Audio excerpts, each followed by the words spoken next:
Bom dia, boa tarde, boa noite.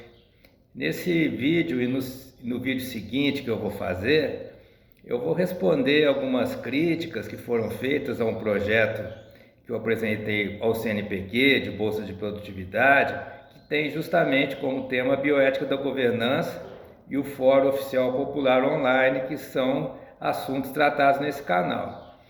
Então, eu julgo ser importante para o debate desses temas que haja uma discussão, né, sobre as possíveis deficiências, né, que tem nessa proposta e sobre esclarecimento sobre o que realmente se pretende com isso, porque, né, pelo que eu pude aprender pela leitura dos pareceres das pessoas, dos especialistas que o CNPq para quem o CNPq enviou meu projeto, né, o entendimento foi pequeno realmente do que está sendo proposto. Então isso é algo que, né, a gente precisa se preocupar, porque a proposta tem que ser clara o suficiente para que as pessoas entendam, né, e considerem, né, o seu valor de uma forma adequada e não assim fazendo críticas ao que ela não é, né? Então eu julguei importante fazer esses dois vídeos para ampliar o debate, né, e também em consideração aos pareceristas que, né, dedicaram sua atenção para ler o projeto, discutir, avaliar, né. A avaliação do projeto foi com uma nota baixa, né, nota 6, que inviabilizou a concessão do apoio. Eu julgo que o apoio da comunidade filosófica brasileira é muito importante, tendo em vista a magnitude dessa proposta, né? A gente precisa, né, do apoio dos colegas, né? Eu acredito que esses pareceristas sejam pessoas amigas, né? Não teriam assim digamos assim, uma maldade para dentro de um ambiente de competição, né, de rebaixar o projeto, não, deixando de reconhecer os seus méritos, né, e apenas apontando as possíveis falhas. Eu acredito que não foi esse o caso, embora eu já tenha experiências com o CNPq em que me pareceu que a intenção dos pareceristas era realmente de rebaixar a proposta. Mas, nesse caso, eu considero que os pareceres tiveram uma intenção construtiva, até fazendo sugestões de temas de pesquisa para eu desenvolver, né? E que considero que não houve um entendimento correto da proposta da bioética da governança e do FOPO, o Fórum Oficial Popular Online. Então, por isso que eu venho aqui esclarecer nesses dois vídeos realmente o que está sendo proposto, né? E venho responder algumas críticas que me parecem inadequadas e que atrapalham, né, esse diálogo que eu quero estabelecer com a comunidade filosófica brasileira. A proposta da bioética da governança e o FOPO, essas duas propostas têm um caráter filosófico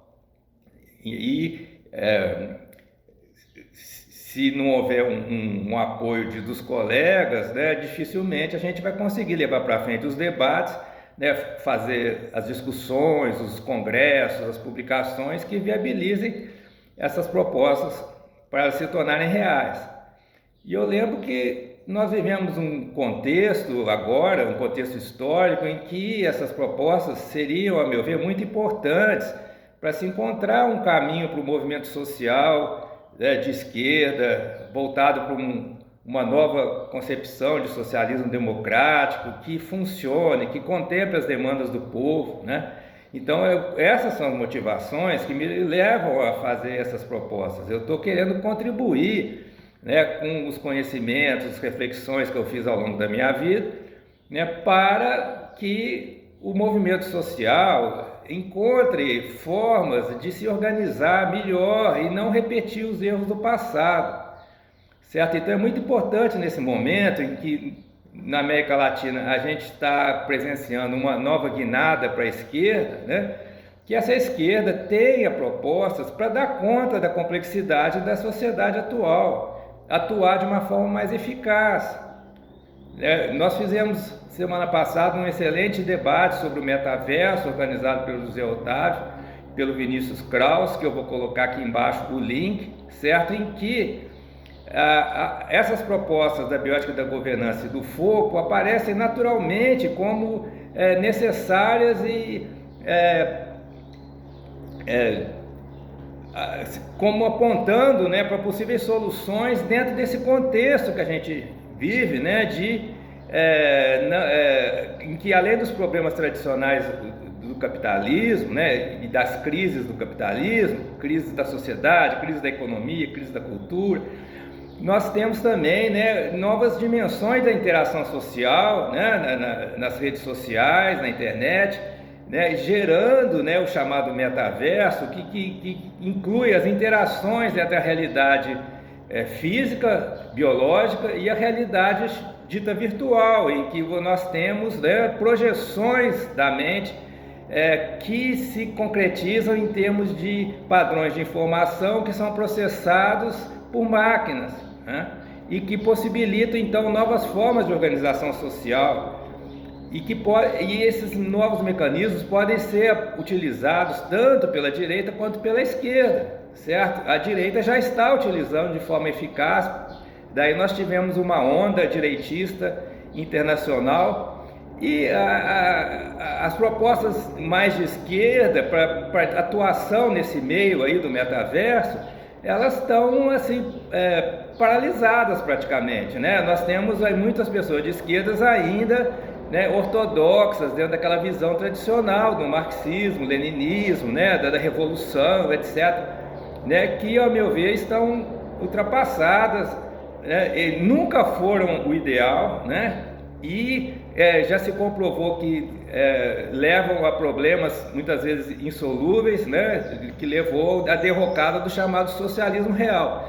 Então a gente precisa inventar meios, né, de implementar um socialismo democrático que seja realmente sustentável, né, e que dê conta das crises que a gente está vivendo no momento, né? Então é nesse intuito que a gente está nessa luta, né, nessa luta filosófica em última análise, né, discutindo novos conceitos, novas propostas de atuação, e que aí nisso se insere a bioética da governança e a proposta do FOPO. Então isso precisa ser muito bem entendido, porque senão, né, se pode ter uma ideia errada de que a bioética da governança e o FOPO são maluquices aí que saíram da mente de um filósofo que já está aí na terceira idade e que não tem o que fazer, certo?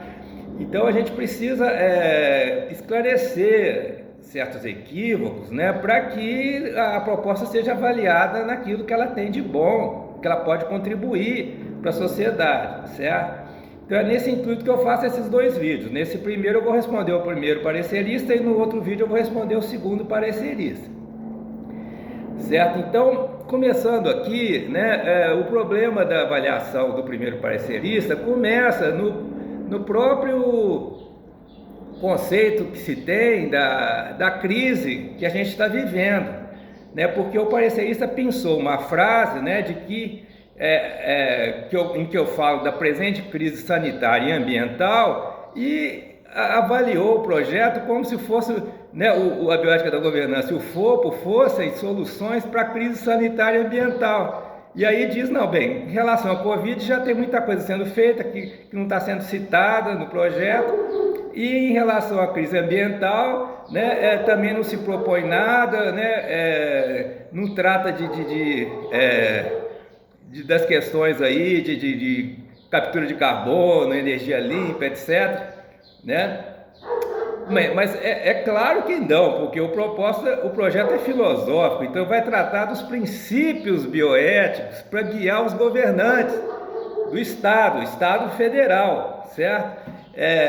Um outro parecerista pensou que eu estava fazendo uma proposta para o Estado de São Paulo, né? O conceito de Estado na filosofia e na ciência política, né, diz respeito a uma instituição, né, que tem, né, o poder, detém o poder, emite a moeda, certo? Tem o monopólio da segurança. Então ele compreende os níveis federal, estadual, municipal, mas não se pode pensar, quando se fala Estado, que seja um dos estados da federação, certo? Então está havendo aqui um equívoco em relação à crise a qual o projeto se refere, que obviamente nós estamos falando de bioética da governança e um fórum oficial em que o povo poderia, né, monitorar as ações dos governantes e fazer críticas ou contribuições dentro de certos princípios, que seriam os princípios bioéticos da governança. Obviamente nós estamos falando de uma crise social, política, econômica, uma crise abrangente, não é uma crise apenas sanitária e ambiental, isso me parece ser óbvio, né? Mas é bom sempre esclarecer, então, né, que nós estamos tratando, em última análise, da crise do capitalismo, né? Esse é um assunto clássico dentro da economia, né?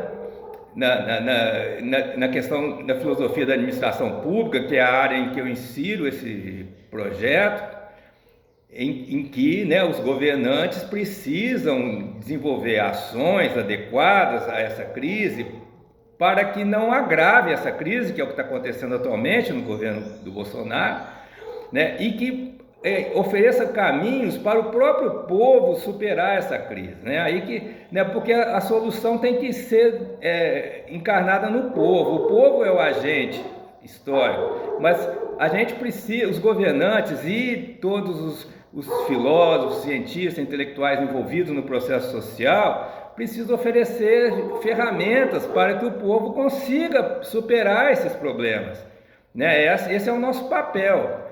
Então, essas propostas visam justamente formar dois poderosos instrumentos, né, que auxiliem o povo a superar essa crise social, que, em última análise, é uma crise do sistema capitalista, como já foi muito bem elucidado por Marx e todos os filósofos e cientistas, né, da economia e da política que lhe sucederam, né, todos são unânimes né, nesse diagnóstico de que o capitalismo leva a crises, né? Aí depois nós temos aqueles que acreditam que certas reformas podem evitar que a crise se agrave ou até resolver essas crises, e tem outros que acreditam que precisam de uma transformação do sistema, né, seja ela violenta ou pacífica. No meu caso eu defendo uma transformação pacífica, né, que possa resolver, oferecer oportunidade para o povo superar esses problemas, que são problemas da sociedade, do próprio povo, certo? Então é nesse intuito que está sendo feita essa proposta, né? Eu não estou querendo propor ações específicas de lidar com a questão ambiental, né? Por exemplo, questão da poluição, ou lidar com a questão sanitária aí de Ômicron e variantes da Covid. Eu não estou propondo nada disso, certo? Eu estou propondo que se forme um fórum em que faça essa mediação entre o povo e os governantes, né?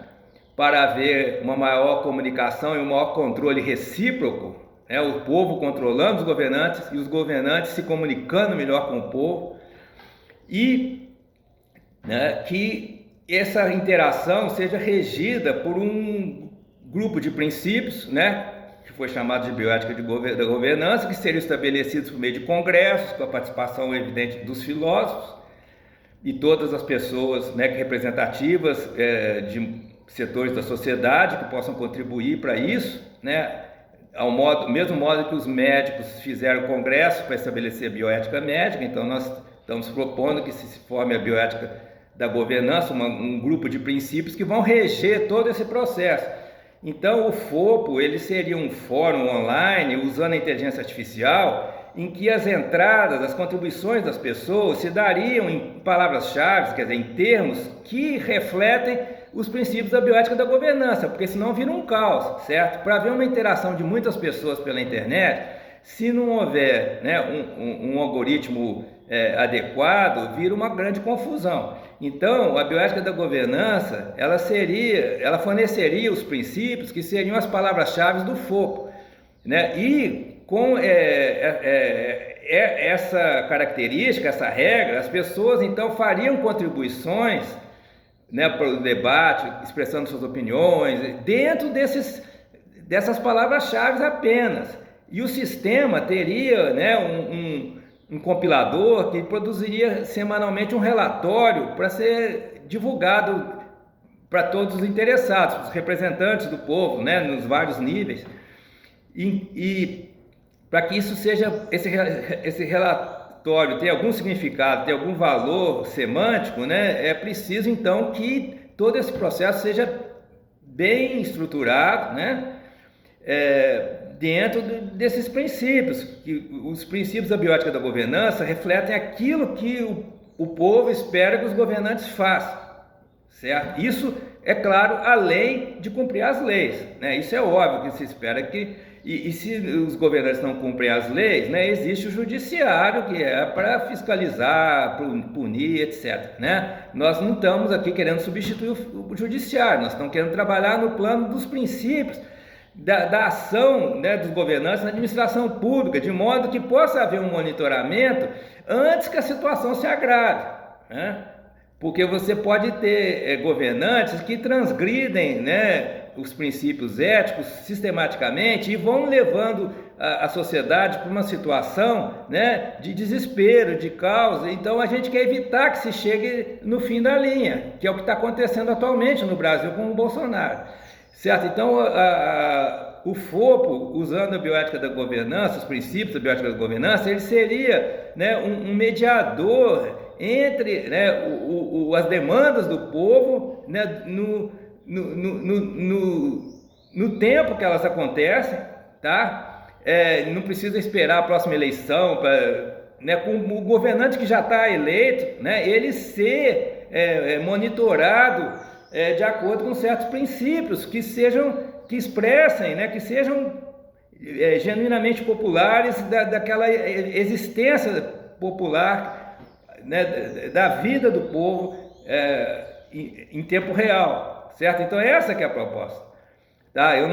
A proposta aqui, né, desse canal, desse projeto, não é de propor soluções específicas para problemas específicos. A proposta é criar essa mediação entre os governantes e o povo, né, segundo certos princípios, e cabe aos filósofos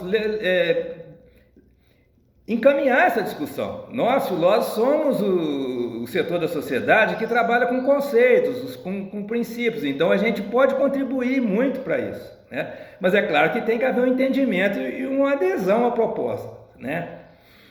Então, continuando aqui no primeiro parecer, aí já é uma questão mais da minha produção, né? O parecerista diz o seguinte, que eu orientei 4 teses de doutorado, mas apenas uma parece ter sido na área de filosofia. Eu orientei 19 dissertações de mestrado, mas apenas 7 parece ter sido na área de filosofia. Ora, se eu fiz uma orientação no mestrado em filosofia, que é o caso, né, do mestrado de filosofia da Unesp, de Marília, né, parece muito estranho que o trabalho não tenha sido de filosofia. Mas eu já conheço esse tipo de avaliação, né? Toda a minha carreira eu passei por isso, porque eu trabalho com filosofia da ciência, né? A minha perspectiva, minha abordagem é de filosofia da ciência, discussão de questões filosóficas, conceituais, no meio científico, tecnológico. Então é claro que eu não vou ser um filósofo que vai estar discutindo apenas teorias filosóficas, e nem vou ser um cientista que está competindo com os outros cientistas, né, em estudos empíricos ou matemáticos formais. Eu não faço essas coisas, né? Então, a filosofia da ciência é mal entendida no Brasil, né? Já desde o tempo que eu fiz doutorado na Unicamp, eu já tive problemas. Meu orientador inicial, que foi o professor Steven French, enfrentou esses mesmos problemas, essa dificuldade dos filósofos brasileiros de aceitarem, né, que se faça uma filosofia da ciência tratando de temas atuais e com abordagens originais, né, porque sempre se quer que se faça filosofia tratando de algum tema já bem estabelecido e citando autores já consagrados, né, e publicações de periódicos aí bem avaliados pela CAPES, né, no Qualis. Muitas vezes são periódicos assim praticamente irrelevantes no plano internacional, mas que por algum motivo, né, deram uma nota A. Então a gente teria que estar citando as publicações feitas nesse tipo de periódico, né? Eu nunca fiz isso e sempre fui mal avaliado e mal entendido, porque, né, eu sempre procurei fazer trabalhos originais, né, e me inserir em discussões no plano internacional e sempre seguir, né, esse caminho que leva ao metaverso, que foi, né, a interação pelas redes sociais. Quer dizer, além das interações pelas publicações científicas, filosóficas, revistas especializadas, eu tenho me dedicado muito mais às interações, né, em grupos de discussão, né, em vídeos como esse que eu estou fazendo aqui agora. Eu acredito que esse seja o caminho para a filosofia ter uma filosofia viva, ter um papel na sociedade atual, né? Não adianta só filósofo falar para filósofo discutir teoria de outro filósofo, por mais rigoroso que seja o trabalho, não ajuda a sociedade a superar, a enfrentar as suas crises, né? Então, eu explicitamente estou querendo contribuir para o processo social. Eu estou querendo inserir a minha filosofia no metaverso e sair do ambiente sufocante, né, dessas publicações de filósofo para filósofo, ou mesmo de cientista para cientista, né, que tem a publicação científica tem a vantagem de estar baseada numa pesquisa que envolve pessoas, envolve testes, né, e o que não se aplica na pesquisa filosófica, que é conceitual, né? Mas mesmo assim, né, eu já fui bolsista de produtividade CNPq na área de psicologia, né, mas eu fiquei, em certo momento, eu fiquei desconfortável em competir por verbas com colegas, né, que fazem parte de grupos, redes internacionais de pesquisa e que produzem em série, né, artigos.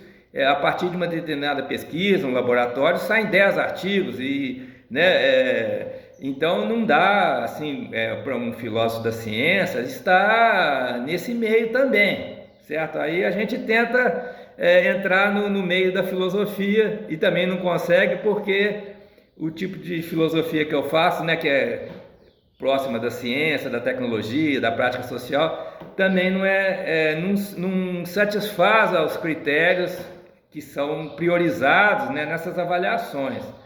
Então a gente fica nessa gangorra, né? No meu caso particular, eu tive a felicidade de estar num programa de mestrado que é interdisciplinar, né, na Unesp de Marília, onde eu pude desenvolver meu trabalho e continuo lá, apesar de estar aposentado agora.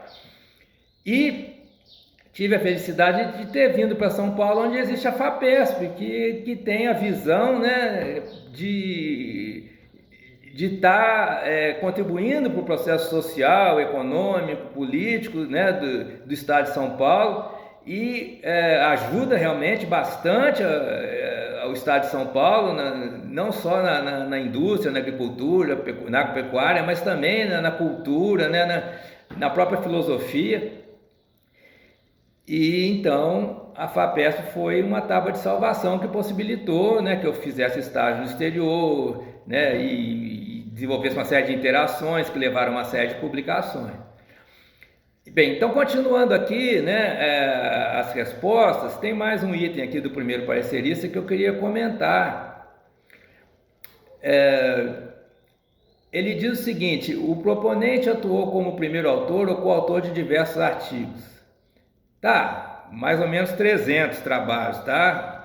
Ele mencionou 166, é porque também depende da base de dados que é consultada, né? Tem periódicos que não constam, né, das bases de dados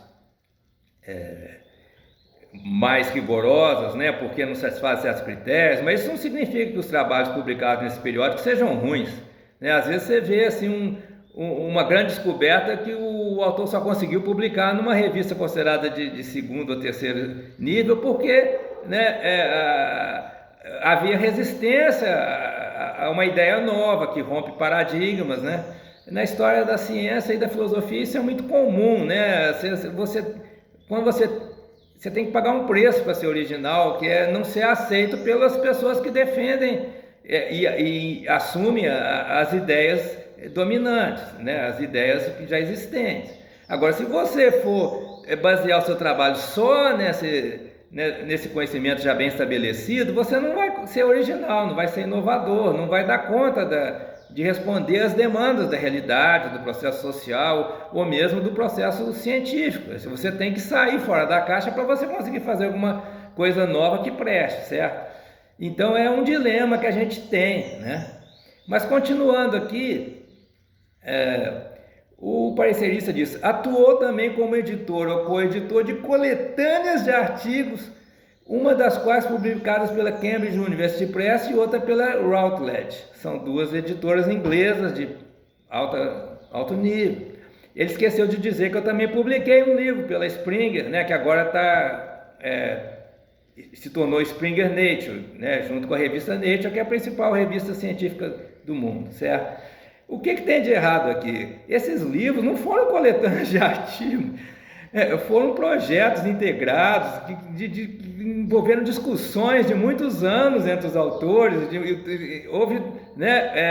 Os autores conversavam entre si, né, e contribuíam para os capítulos. Então são obras que têm uma proposta comum, né, de uma abordagem comum.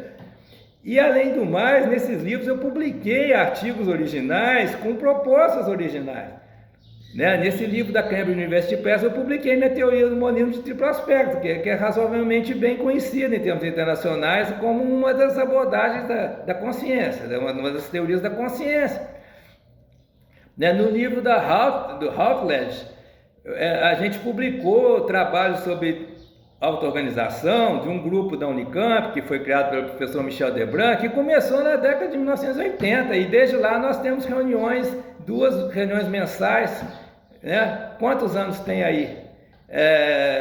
Mais de 40 anos de discussões que levaram, né? Esse livro é uma compilação desses trabalhos que foram publicados originalmente em português, a gente traduziu para o inglês, né, fez uma introdução, etc. Então, isso não são coletâneas de artigos, são obras, né, de valor filosófico, né? Eu acho muito, assim, até curioso como que o modo como você se refere ao que a outra pessoa faz pode diminuir, né, o valor daquilo, né? Então, realmente, a gente fica um pouco triste, né, de não ser reconhecido, né, pelo que a gente fez, mas faz parte do jogo, né? Infelizmente a gente tem essa limitação de que quando você manda um projeto para uma agência de financiamento da pesquisa, né, diferentes projetos são avaliados por diferentes pareceristas. Então, de repente, você pode ser elogiado ou criticado dependendo do parecerista que é sorteado lá, ou indicado, né, pelo comitê para te avaliar, né? Então, a gente poderia até esquecer tudo isso e partir para a próxima etapa, né, da vida, mas eu acho muito importante estar fazendo essas considerações aqui, porque essa proposta eu acredito ser importante, né? Claro, por isso que tem esse canal aqui no YouTube, tem todas essas discussões que a gente tem organizado, né? Tem um novo livro que eu estou organizando que trata desses assuntos. Então eu estou realmente envolvido, né? E quero utilizar essas avaliações negativas como um meio, né? Para melhorar, para construir algo, né? Melhorar a abordagem e conseguir no futuro um maior apoio, né, dos avaliadores do CNPq e da comunidade filosófica brasileira, né? Sem vocês, colegas, sem o apoio de vocês, a gente não vai chegar a lugar nenhum, certo? Então, por isso que eu estou aqui fazendo essas respostas. Então, esse é o primeiro vídeo. No segundo vídeo eu vou responder as críticas do segundo parecerista. Então, muito obrigado a quem assistiu até aqui, e convido vocês a se inscreverem no canal, quem ainda não se inscreveu, divulgarem para os amigos, colegas, quem julgar que essa proposta seja importante, né, que dê o apoio. A gente precisa de apoio para continuar, tá? Um abraço para todos.